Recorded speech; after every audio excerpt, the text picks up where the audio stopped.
अहिंसा तीर्थ प्रणेता, अहिंसा तीर्थ प्रणेता, जय जय हो भारत गौरव राष्ट्र संत प्रमुख सागर।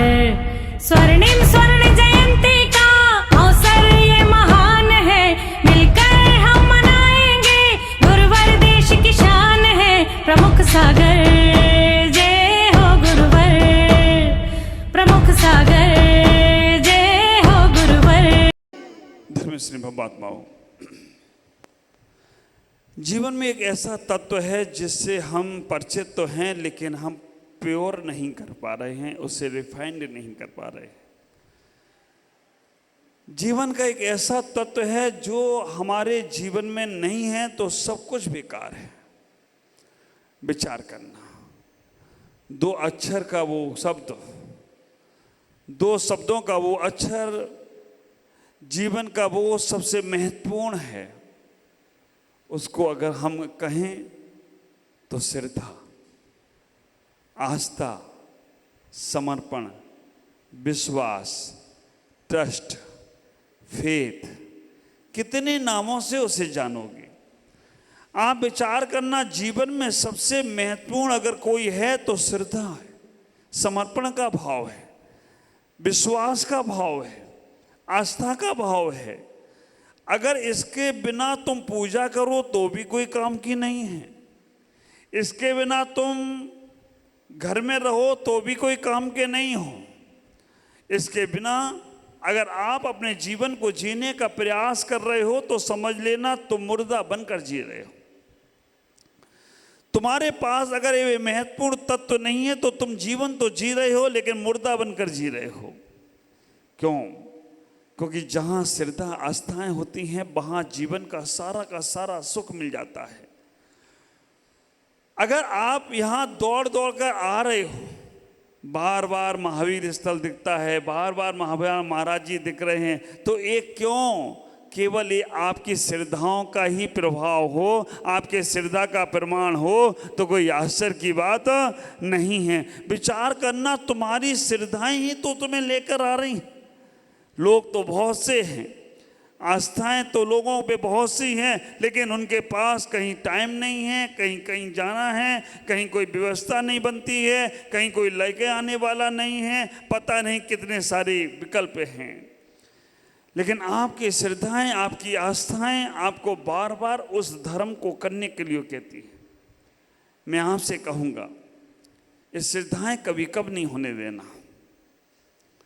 आप आश्चर्य करेंगे जब श्रद्धाएं तुम्हारी गहरी होती हैं ना।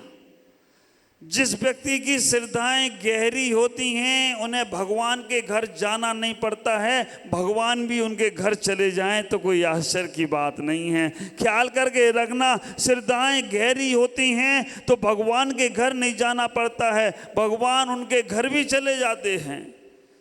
सबरी की श्रद्धाएं बहुत गहरी थी, वो भगवान के घर नहीं गई। सबरी की श्रद्धाएं बहुत गहरी थी, उसकी श्रद्धा इतनी गहरी थी कि भगवान राम को उसकी कुटिया में जाना पड़ा। महावीर, आप विचार करके रखना, चंदन वाला की श्रद्धाएं बहुत गहरी थी, महावीर को उसके तलघर में जेल खाने में जाना पड़ा।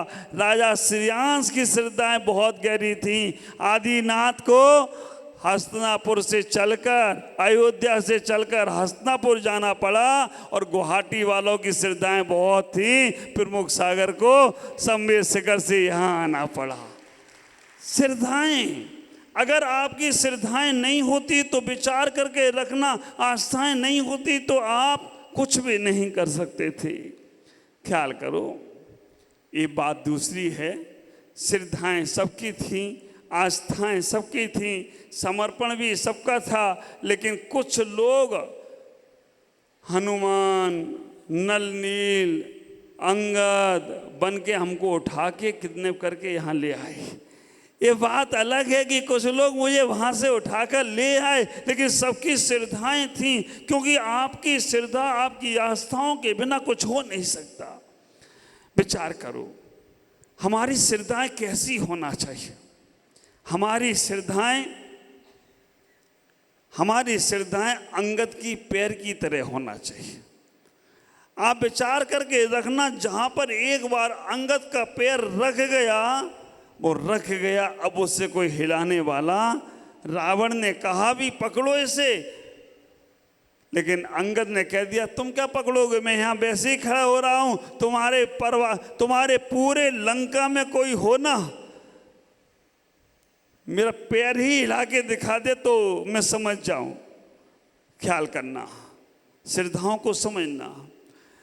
अंगद ने इतना ही कह दिया कि तुम्हारी पूरी लंका में कोई हो ना, पकड़ने की तो हिम्मत छोड़ो, मेरा पैर ही हिला के दिखा दो तो मैं। बड़े बड़े योद्धा आए अंगद के पैर को हिलाने के लिए, लेकिन पैर टस से मस नहीं हुआ। रावण जब झुकने लगा, अंगद ने पैर उठा लिया, तुम्हारी जगह यहाँ इन चरणों में नहीं, भगवान राम के पास हुआ करती है, उनके चरणों में झुको, तुम्हारा कल्याण हो जाएगा। ऐसे ही श्रद्धा तुम्हारी अंगद की पैर की तरह होना चाहिए। बहुत से लोग आएंगे, बहुत से लोग तुम्हें भटकाने आएंगे, बहुत से लोग कहेंगे कहाँ कौन से चीज़ों में तुम पड़ गए हो, इसमें कोई सार नहीं है, इसमें कोई महत्व नहीं है। ख्याल करना, बड़े मुश्किल से मिलता है ये जैन धर्म, बड़े मुश्किल से मिलते हैं जैन गुरु, बड़े मुश्किल से मिलता है हमें अपने आत्म धर्म तक जाने का रास्ता, बड़े मुश्किल से मिलता है हमें हम तक पहुंचने के लिए मार्ग। लेकिन भटकाने वाले भटकाते हैं, वो कहते हैं ऐसा नहीं ऐसा करो, ऐसा नहीं वैसा करो। जब तक तुम उनकी बातों में आते रहोगे, जब तक तुम बाहर की दुनियाओं में अपने आप को लगाते रहोगे, तब तक तुम भटकते रहोगे। मन भी चंचल होता रहेगा, जीवन भी चंचल होता रहेगा, बदलते रहोगे अपने आप को।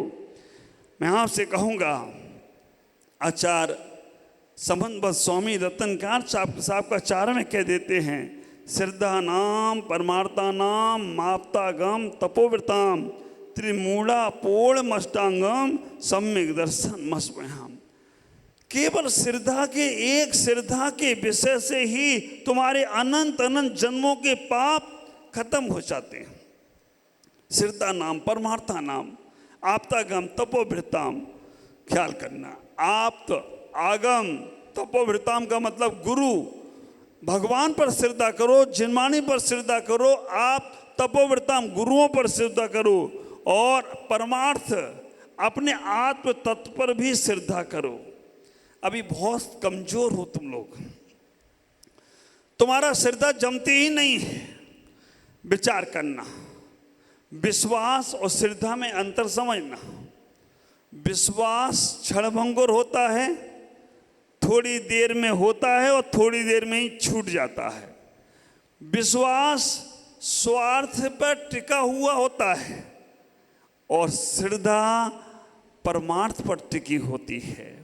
विश्वास का धागा कब टूट जाए कोई भरोसा नहीं है। इसलिए मैं हमेशा कहता हूं कि संतों पे विश्वास मत करना। संतों पर आप कहोगे महाराज उल्टी बात बोल रहे हो, फिर मैं विश्वास किस पे करूं? संतों पे विश्वास मत करना। संतों पे विश्वास करोगे तो टूट सकता है, क्योंकि विश्वास की सीढ़ी स्वार्थ के पायदान से शुरू होती है। क्योंकि जब तक तुम्हारी इच्छा, जब तक तुम्हारा स्वार्थ पूरा नहीं हो रहा है, तभी तक तुम्हारा विश्वास टिका हुआ है। और श्रद्धा की सीढ़ी ख्याल करके रखना, पायदान से शुरू नहीं होती है। श्रद्धा जहाँ हो जाए वहीं से सीढ़ियाँ अपने आप बनना शुरू हो जाती हैं, अपने आप मार्ग प्रशस्त हो जाता है। संतों पे विश्वास मत करो, संतों पर श्रद्धा करने का प्रयास करो। मुझे तो कई बार ये आश्चर्य होता है, आपकी श्रद्धाएं कितनी कमज़ोर हैं, आपकी श्रद्धाएं की भावनाएं कितनी कमज़ोर हैं। 2 रुपए के 5 रुपए के अखबार पर तुम्हारी श्रद्धा है, कहीं उसमें कोई खबर आ जाए तो इतना पक्का विश्वास कर लेते हो, जिनवाणी कहे ऐसा नहीं ऐसा, अरे जिनवाणी में तो कह गए वो रामचंद्र सिया से ऐसा कलयुग आएगा। लेकिन अभी तो जो हो रहा है वो देखो, श्रद्धाएं तुम्हारी अखबार पर हैं। 2 रुपए के 5 रुपए के अखबार में कुछ आ जाता है, उसे तुम बिल्कुल पक्का समझ लेते हो। श्रद्धाएं तुम्हारी नाई के ऊपर है। अब विचार करना, नाई के पास जाते हो, सर झुका के बैठ जाते हो, भाई कर ले तू, तुम्हारे सामने ही उस तरह छुरी, चाकू, कैंची सब दिखा रहा है वो, और तुम उसके सामने ही सर झुका के बैठ गए कि इतना विश्वास है कि ये गलत काम नहीं करेगा, ये मेरी गर्दन नहीं काटेगा, ये मेरे को सही टिप टॉप बना के भेजेगा। इतनी श्रद्धा तुम्हारी नाई के ऊपर है, तुम्हारी श्रद्धाएं उस दर्जी के ऊपर है। हजारों रुपए का कपड़ा लेके जाते हो, तुम्हारे सामने ही काट रहा है, कह रहे काटो बेटा कोई बात नहीं, है ना। और घर में कहीं कोई गड़बड़ कर दे तो क्यों? क्योंकि तुम्हें उस पर विश्वास है कि ये कपड़ा काटेगा तो अच्छा बना कर देगा। नाई पर विश्वास है कि इसके सामने सर झुका दूंगा तो मेरे बाल बिल्कुल अच्छे बॉय कट कर देगा। और अभी तो नया स्टाइल आ गया है, बीच में बाल इधर उधर, वो है ना, वो क्या बनाते हैं, फ्लाई ओवर, है ना, फ्लाई ओवर बना देते हैं ना, ऊपर बीच से चले जाओ, इधर उधर बाईपास, वो क्या बोलते, सर्विस रोड, इधर उधर की सर्विस रोड है ही, इधर बाईपास चालू है। कल मेरा केस हुआ तो मेरे कमरे में चर्चा हुई, महाराज विजय भाई अगर दीक्षा ले लें तो इनको तो बड़ा आराम है। और उसके बाद कहा कि मंत्री जी भी बड़े आराम में, और फिर कहा भाई गंगवाल जी हमारे अध्यक्ष जी, उनको भी आराम, महाराज कोई है ही नहीं, मामला बिल्कुल साफ है, साइड की कनातें रह गई हैं, वो कभी भी चली जाएंगी। ख्याल करना, ये नेचुरल है, इतना ही विचार करना। लेकिन आजकल जो आर्टिफिशियल करा रहे हो ना, है ना, सर्विस रोड और इधर से वो, आपको विश्वास कितना है उस नाई के ऊपर? आपका विश्वास उस अखबार पर ऊपर है। मैं कहता हूं जितना विश्वास दर्जी के ऊपर, नाई के ऊपर, और तो और अखबार के ऊपर है, और कितना विश्वास आपको अपने ड्राइवर पर है। हाँ, 50 लाख की गाड़ी उसे सौंप देते हो, जाओ बेटा घूमो ऐश करो, हम जब आए तो हमारे लिए लगा देना। और तो और पूरा जीवन बैठे आराम से, उसको गाड़ी का हैंडल सौंप रखा है, स्टीयरिंग सौंप रखा है, कितना विश्वास है कि कहीं ठोकेगा नहीं, इतना विश्वास है।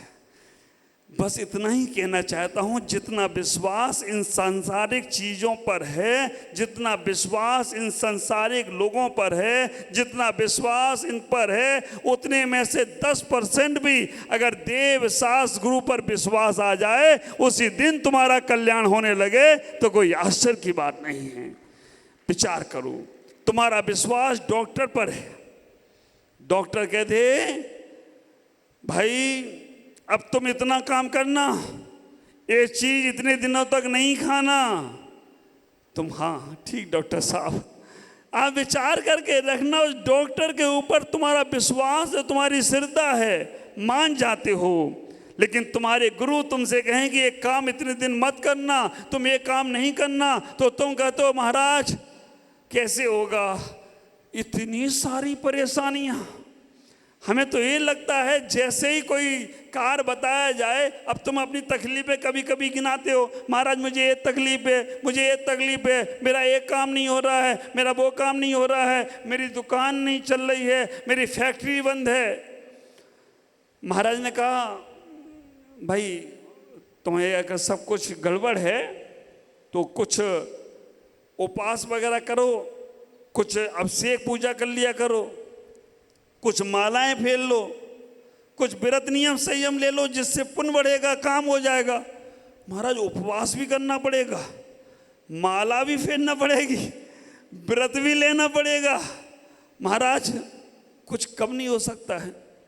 चलो ठीक है, उपवास नहीं कर पाओ तो माला फेर लेना, ठीक है महाराज 1200 माला फेरना है। अरे बाबा रे 1200 माला महाराज, मालूम पड़ता है कि विश्वास श्रद्धाएं कितनी कम हैं, कितनी आस्थाएं कम हैं। 1200 नहीं होंगी भाई, 500 फेर लो, 500 भी नहीं होंगी भाई, 3 माला रोज फेर लिया करो, इससे तुम्हारा काम अच्छा हो जाएगा। ठीक है महाराज, 3 माला तो फेर लूंगा महाराज, लेकिन महाराज और कोई रास्ता नहीं है कि माला आप फेर लो काम मेरा हो जाए? आप विचार करके रखना, मालाएं आप पहन लो, काम मेरा हो जाए। मैंने हो सकता है मैं भोजन करूंगा, आहार करूंगा, पेट तुम्हारा भरेगा, तो उसी दिन से ये काम भी हो जाएगा।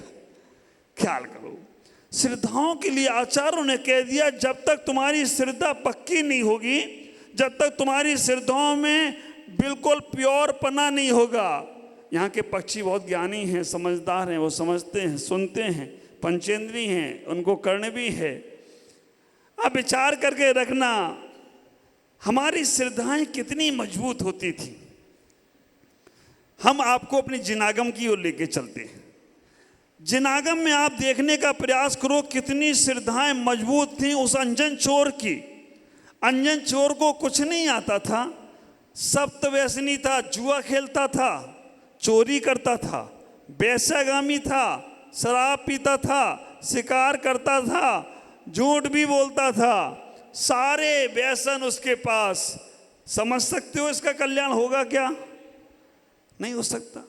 आलोक भाई, तुम अभी नए नए जुड़े हो और ऐसे जुड़ गए हो कि अभी पूरा का पूरा संघ को आहार करा दिया। अभी रिश्तेदारी तो ऐसी की ऐसी, उनकी ससुराल, उनकी ससुराल। अब ये आलोक बोलता है ये मेरे रियल पापा और ये मेरे वो वाले पापा। मैंने कहा यार कितने पापा हैं इसके, लेकिन उसकी श्रद्धाएं जुड़ गई हैं। आज एक हमारे विनीता बहन जुड़ी, उनने अपने गंगवाल जी को लाए, फिर अनीता बहन आई, रोज पूजा करने। ऐसे परिवार जुड़ता, श्रद्धा होगी वही परिवार जुड़ेगा। बाकी के कह गए अरे वहाँ कुछ नहीं मिलता, महाराज के पास जाके टाइम पास क्यों करना, अपने काम में लगो बेटा, जाओ करो काम।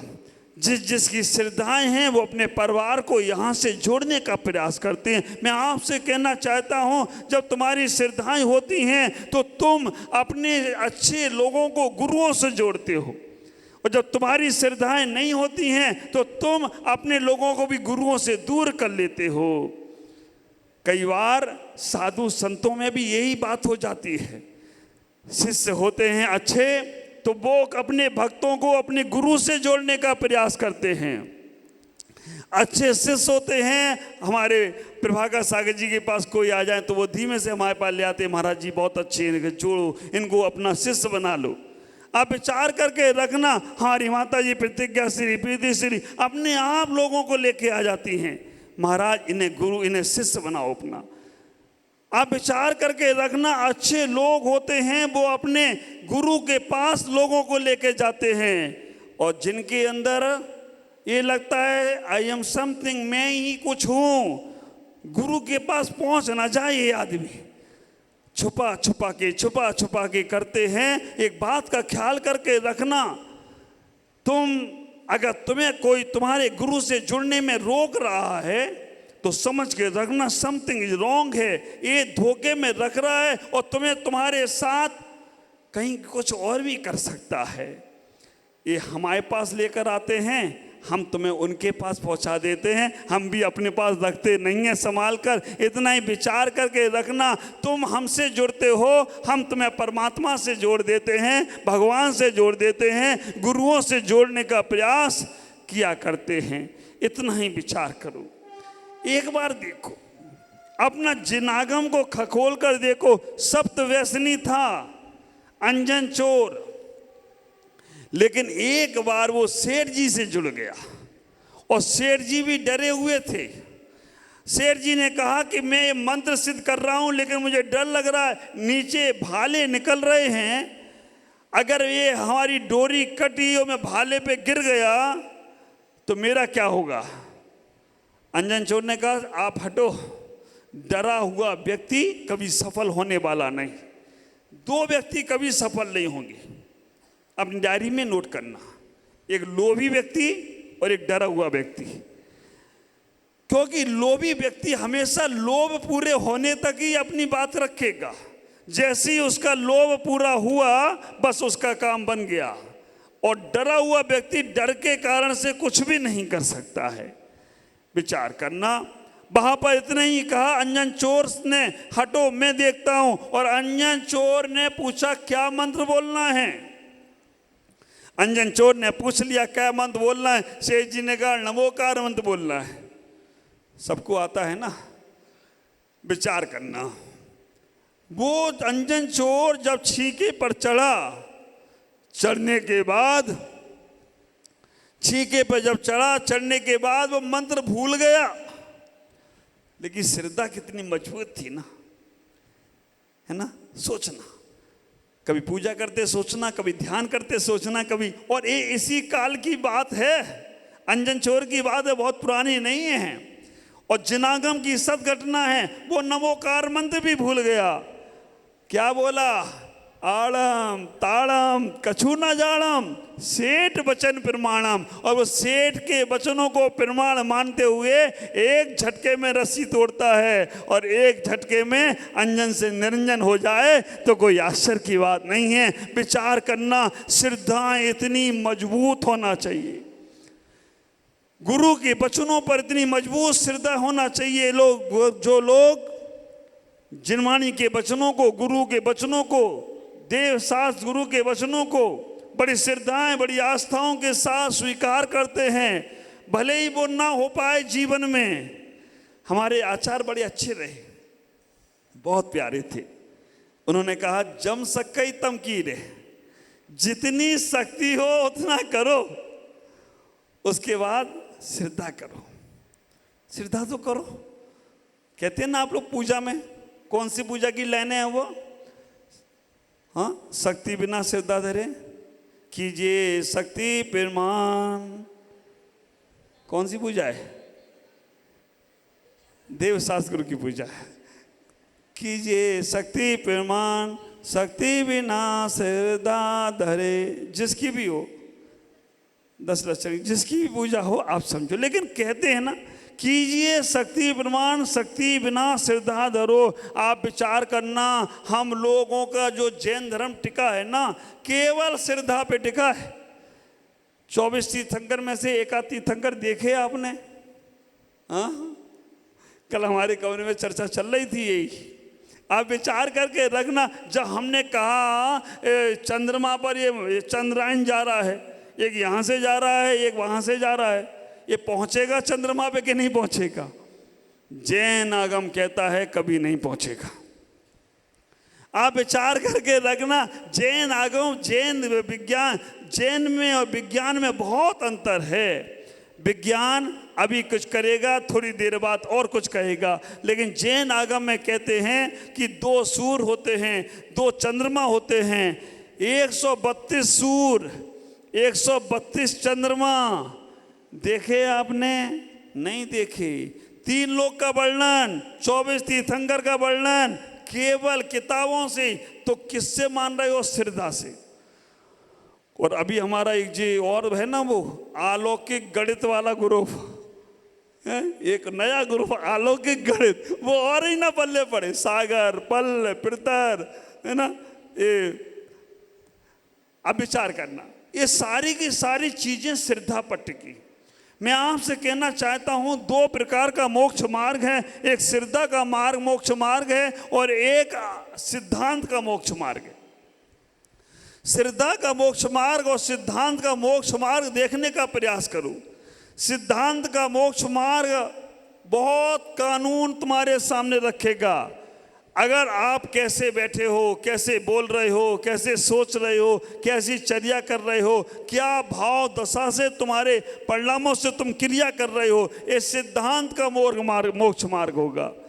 और श्रद्धा का मोक्ष मार्ग क्या है? भगवान जो आपने बोला वो सही है, मेरी शक्ति नहीं है, मैं नहीं कर पा रहा हूँ भगवान, मैं जितना कर सकता हूँ उतना कर रहा हूँ। तो भगवान ने कहा, हमारे जिनवाणी कहती है कि बस तुमने मान लिया ना, हमसे जितनी शक्ति है उतना कर रहा हूँ, उस पर श्रद्धा है, उसमें भी तुम्हारा कल्याण हो जाए तो कोई आश्चर्य की बात नहीं है। विचार करके रखना, हमारा जैन आगम, जैन सिद्धांत, जैन धर्म ऐसा विश्व का धर्म है जिसमें पेड़ पौधों के भी कल्याण की बात कही गई। पर्यावरण ख्याल करना, पर्यावरण और प्रदूषण दोनों में ज्यादा अंतर नहीं है। पर्यावरण जहां अच्छा होता है वहां बाहर का प्रदूषण खत्म हो जाता है, हमें नेचुरल ऑक्सीजन मिलती है। पर्यावरण जहाँ अच्छा होता है वहाँ नेचुरल हमें ऑक्सीजन मिलती है। अभी हमारे बन रहा है ना जेल में गार्डन, कौन सा वो क्या बन रहा है, पार्क, और हो सका भगवान ने चाहा तो बहुत अच्छा उसका नाम भी रखा जाएगा। हमारे विजय भाई तैयार कर रहे हैं, चारों तरफ पेड़ लगा रहे हैं। क्यों वृक्ष लगा रहे, क्यों? पर्यावरण हमारा प्रदूषण बाहर का खत्म करता है, और जब प्रदूषण पर्व आता है तो अंदर का प्रदूषण समाप्त होने लगे तो कोई आश्चर्य की बात नहीं है। पर्यावरण बाहर का प्रदूषण खत्म करता है और पर्यावरण अंदर का प्रदूषण खत्म करता है। तो विचार करके रखना, हमारा जैन आगम कहता है इनके अंदर भी परमात्मा बनने की शक्ति है। आप ख्याल करो, ये श्रद्धा तुम्हें बनाना पड़ेगी। आप कहोगे कहाँ महाराज पेड़ पौधों में परमात्मा है, कहाँ जल में परमात्मा है, कहाँ अग्नि में परमात्मा है, कहाँ पर सूर्य में परमात्मा है। आप नहीं मानते हो, लेकिन आज भी हिंदू संप्रदाय में जल को गंगा जल माना गया है। पेड़ों की उनके यहाँ वृक्षों की पूजा हुई है, सूर्य और चंद्रमा की पूजा करते हैं। इतनी उनके अंदर श्रद्धाएं हैं, श्रद्धा से ही पेड़ पूजे जा रहे हैं। और अगर जैन आगम में लोका विरुद्ध के कारण से नहीं कर रहे हो, लेकिन जैन आगम में भी कहा गया है जिन वृक्ष के नीचे भगवान को केवल ज्ञान होता है वो वृक्ष अपने आप में पूज्य हो जाता है। विचार करके रखना, जिन गंगा जल में भगवान के गंधोदक के रूप में आता है वो गंगा जल भी पवित्र हो जाता है। और सूर्य और चंद्रमा में भी कौन से चैताले हैं, ख्याल करना, आकृत्रिम चैताले हैं। इसलिए वो भरत चक्रवर्ती मकर संक्रांति के दिन उनकी पूजा करता है। मैं कहना चाहता हूँ श्रद्धाएं अपनी प्योर करो। मानतों का आचार इसी पंचम काल में हुए हैं, राजा भोज के समय पर हुए हैं। राजा भोज, कवि कालिदास ने उन्हें जेल के अंदर डाल दिया, लेकिन जेल के अंदर डालने के बाद भी उनकी श्रद्धाएं कमजोर नहीं हुई, आदिनाथ की स्तुति करने लगे। हाँ, देखना कहाँ हम कमजोर पड़ रहे हैं। अगर कोई पुलिस वाला आकर आपके घर के द्वार पर दस्तक दे जाए, नाम पूछने के लिए आ जाए, उतनी देर में आप 4 जगह फ़ोन कर लोगे, भैया ये क्यों आ गया मेरे यहाँ, पुलिस वाला आया, मुझे पकड़ के ले जाएगा, मुझे ये कर लेगा, मुझे वो कर लेगा। इतनी देर में 4 जगह खबर कर सकते हो। लेकिन मानतुंगाचार्य ने किसी को भी खबर नहीं की, उन्होंने केवल डायरेक्ट संपर्क बनाया आदिनाथ से, और आदिनाथ से संपर्क बनाकर बैठ गए स्तुति करने के लिए। और वो स्तुति इधर करते रहे और उधर ताले तड़ तड़ तड़ तड़ टूटते चले गए। एक बार जेल में नहीं डाला उन्हें, राजा भोज ने 3 बार उन्हें अंदर डाला। चौथी बार में राजा भोज उनके चरणों में पड़ गया। आप विचार करके रखना, मानतुंगाचार्य की श्रद्धाएं थी, और श्रद्धा के माध्यम से उन्होंने सब कुछ अपने जीवन को संभाल लिया। कहाँ गई हमारी श्रद्धाएं? सीता को कहते हैं कि अग्नि के कुंड में प्रवेश करने के लिए कह दिया राम ने, अग्नि परीक्षा होगी सीता की। आप विचार करना, AM ग्रुप आ गया है, सेवायन ग्रुप आ गया है, सारे ग्रुप तैयार है। आप विचार करके रखना कि ये अग्नि परीक्षा के लिए सीता को बोल दिया गया। सीता की कितनी श्रद्धा थी परमात्मा के प्रति, उन्होंने कहा कल क्या, मैं आज परीक्षा के लिए तैयार हूँ। और चली गई परीक्षा में सीता। वो अग्नि का कुंड, पानी का कुंड जलाशय बन गया हो, सरोवर बन गया हो तो कोई आश्चर्य की बात नहीं है। परीक्षा ली सासू ने, किसकी? सौमा सती की। ये कितनी शीलवती है। एक मटके में सांप रख दिया और अपने बेटे को बोला कि जाओ आज तुम अपनी पत्नी से कहना मुझे मंगल गले में हार पहना दो। उन्हें मालूम था कि जैसे ही एक मटके में हाथ डालेगी सौमा सती, नाग पहले ही रखा था। किसी ने बहुत अच्छा जोक दिया है, इस संसार में कोई भी व्यापार करो सब चलता है। किसी ने पूछ लिया सांप बेचने का व्यापार करूं चलेगा? जरूर चलेगा। कौन खरीदेगा सांप? कोई भी खरीदेगा। क्यों खरीदेगा? वो इसलिए खरीदेगा कि कम से कम पड़ोसी के घर में छोड़ देंगे तो वो बेचैन तो हो जाएगा। आप विचार करके रख। सांप का विचार भी, सांप डाल दिया सोमा सती ने, और सोमा सती ने वो मटके में हाथ डाला, उसमें से माला निकाली और अपने पति को पहना दी। कुछ भी नहीं हुआ, माला ही थी। आखिरकार सासू को लगा ये क्या हुआ। सासू ने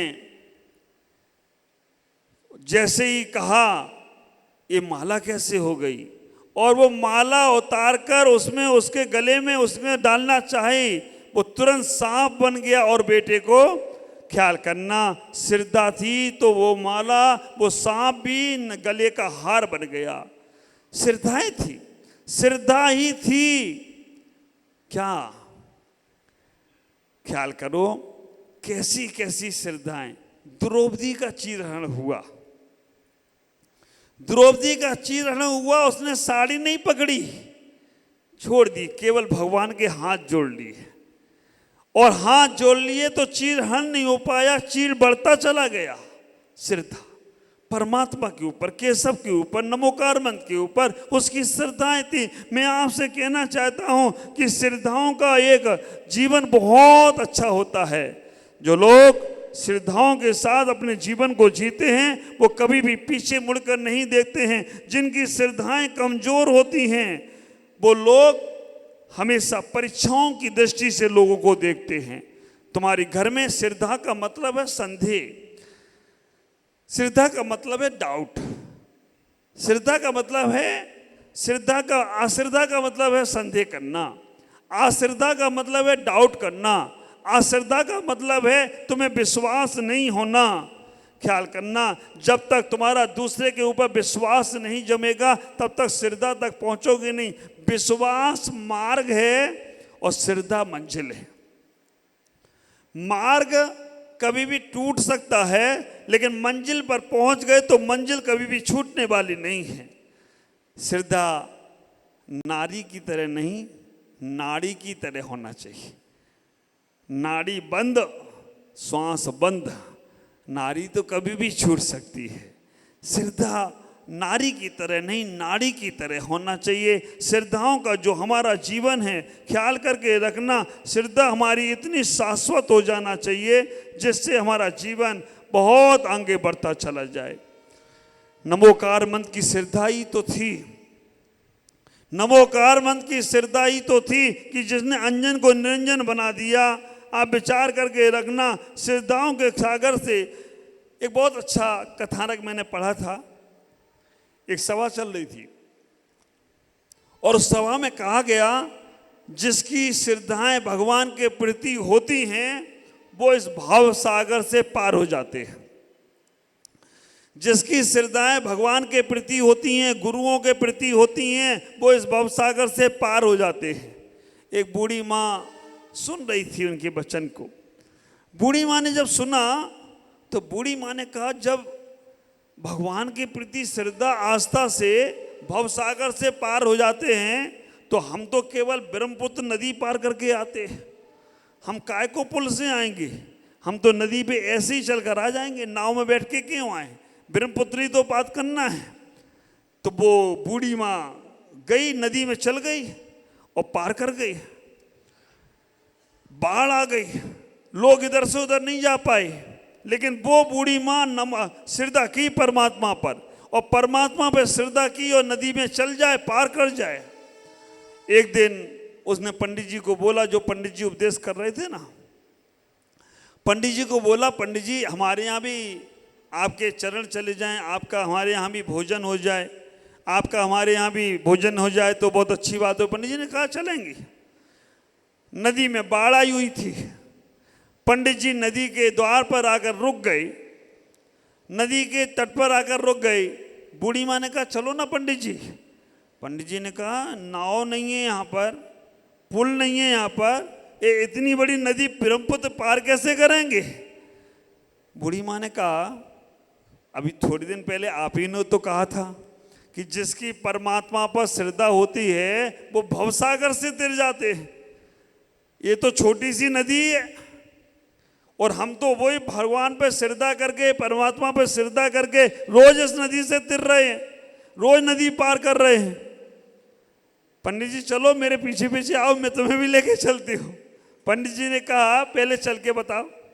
उसने भगवान को याद किया और नदी पे ऐसे चल रही जैसे जमीन पे चल रही हो। पंडित जी को लगा यार गजब, ये तो बड़ा अच्छा है। पंडित जी ने कहा चलो आप विचार करके रखना। पंडित जी ने कहा चलो, और जैसे ही वो तो आगे बढ़ी, पंडित जी भी भगवान को याद करे, और याद करके जैसे ही आगे बढ़े क्या हुआ? हाँ अभी कैसे डूब गए? जब मैं बोलूं तब डूबेंगी। तो लोग डुबाने भी लगे हो। आप विचार करके रखना, पंडित जी ने जैसे ही पढ़ा, भगवान को याद किया, आगे बढ़े और डूब डूब डूब कर पंडित जी के बचाओ बचाओ। बूढ़ी माँ ने क्या हुआ? अरे हुआ क्या, मैं तो जा रहा हूँ नीचे। कहा कि आपने भगवान पे श्रद्धा नहीं करी। मैंने करी तो थी, लेकिन गड़बड़ झाला वाली। विचार करके रखना, श्रद्धा पे कहो तो ऊपर से कूद जाओ तो नीचे बचा लेगा। मीरा को श्रद्धा थी, है ना, मीरा को श्रद्धा थी तो जहर का प्याला भी दिया गया तो अमृत समझकर पी गई। ख्याल करो, इतने सारे श्रद्धाओं के उदाहरण हमारे जनागम में मिलते हैं। इतना सारा श्रद्धाओं का जीवन हमारे जनागम में मिलता है देखने को, लेकिन आप क्यों उन श्रद्धाओं से अछूते रह गए? क्यों नहीं आप परमात्मा पर, अपने भगवान पर, अपने गुरु पर, अपने आप पर श्रद्धा कर पा रहे हो? और जब तक आपकी श्रद्धा आपके ऊपर नहीं होगी, आपको अपने आप पर भरोसा नहीं होगा, आपको अपने आप पर विश्वास नहीं होगा, तब तक कोई काम होने वाला नहीं है।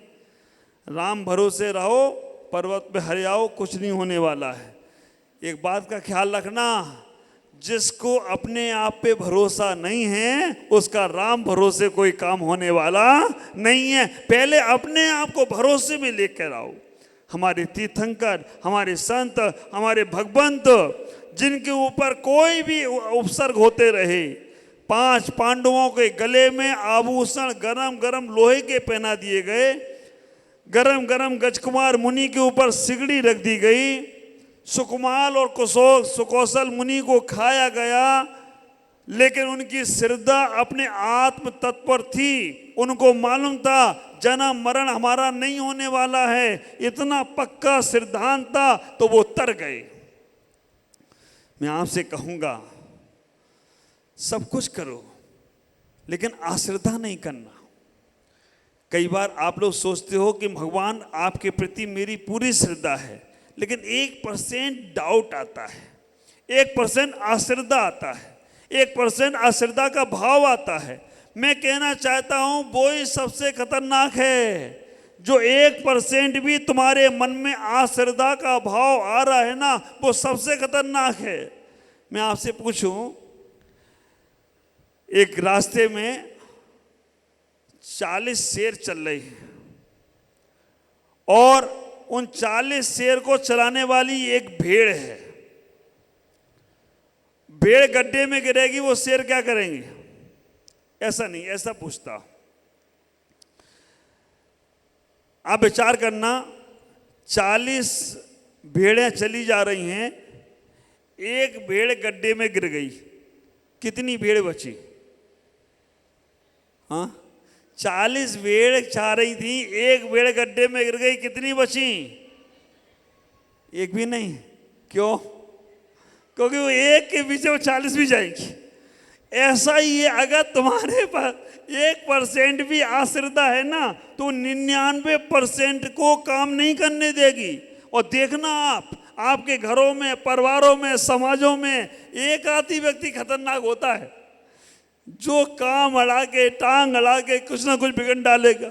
लेकिन बिल पावर वाले लोग होते हैं ना, हमारे महावीर भाई, बिच्छू भाई, मंत्री जी, ऐसे जो लोग बिल पावर वाले होते हैं ना, वो फिर सुनते नहीं हैं, अच्छे काम के लिए आगे बढ़ते चले जाते हैं, और बढ़ जाते हैं तो काम अपने आप अच्छे हो जाते हैं।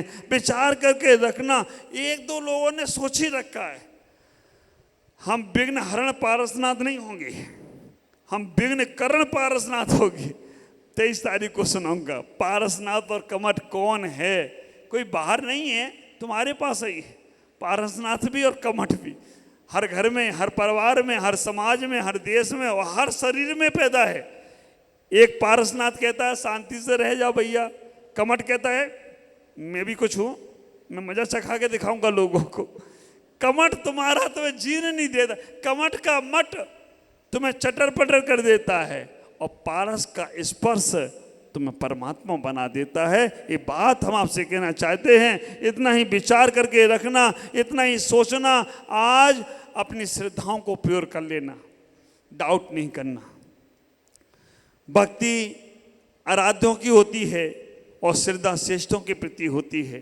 तो आज अपने मन में विचार बना लेना, अगर हमारे मन में कोई संदेह किसी के प्रति है, अपने से बड़ों के प्रति है, उनसे जाकर क्लियर करो, उनसे जाकर अपने जीवन को समझ लो, उनसे जाकर अपने मन की बात कर लो। क्योंकि श्रद्धा नहीं करोगे, उनके ऊपर झूठे आरोप लगाते रहोगे, उनके ऊपर गलत सोचते रहोगे, उनके प्रति मन में संदेह भरते रहोगे, तो तुम्हारा कभी कल्याण होने वाला नहीं है। और आप विचार करके रखना, कल्याण के लिए हमने जीवन नहीं लिया है, हमने कल्याण के लिए अपने जीवन को जीने का प्रयास करे हैं। तो श्रद्धा मजबूत करो, सब कुछ तुम्हें मिलेगा, मुक्ति भी मिलेगी, संसार की मुक्ति भी मिलेगी। जिसकी श्रद्धाएं मजबूत होती हैं उसका जीवन बहुत आनंदित होता है। इन्हीं पुनीत भावनाओं के साथ मैं अपनी वाणी को विराम देता हूँ। ओम नमः जय गुरुदेव।